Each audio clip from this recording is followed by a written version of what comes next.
వరంగల్ ఉప ఎన్నిక ఫలితాలే జీహెచ్ఎంసీ ఎన్నికల్లో పునరావృతమవుతాయని మంత్రి ఈటల అన్నారు.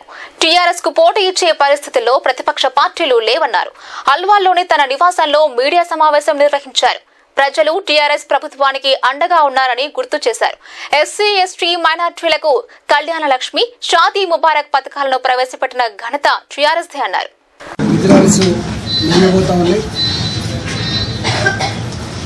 2వ తారీఖు నాడు జరిగేటువంటి జీహెచ్ఎంసీ ఎన్నికలలో గులాబీ జెండా గుబాలించబోతుంది.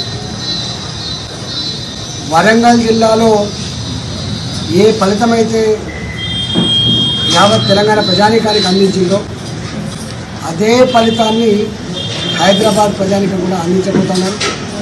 అది పునరావృతం కాబోతూ ఉంది. ఇప్పటి వరకు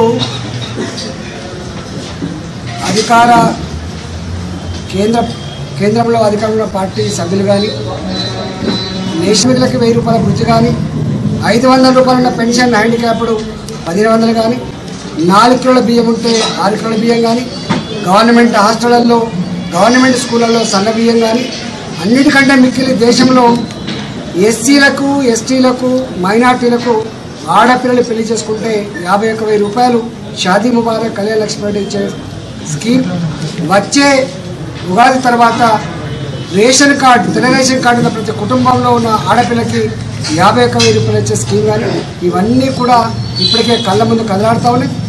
రెండవది, పొట్ట చేత పట్టుకొని హైదరాబాద్లో నివసించేటువంటి పేదలకి, రేకుల షెడ్లలో ఉండేవాళ్ళు కావచ్చు, గుడిసెలలో ఉండేవాళ్ళు కావచ్చు, కనీసం వాళ్ళ భూమి హక్కులు కల్పించేటువంటి ప్రయత్నం జరగలేదు. తెలంగాణ రాష్ట్రం వచ్చిన తర్వాత వేలాది కోట్ల రూపాయల విలువైన భూముల్ని జీవో నంబర్ 58 ద్వారా హక్కులు కల్పించిన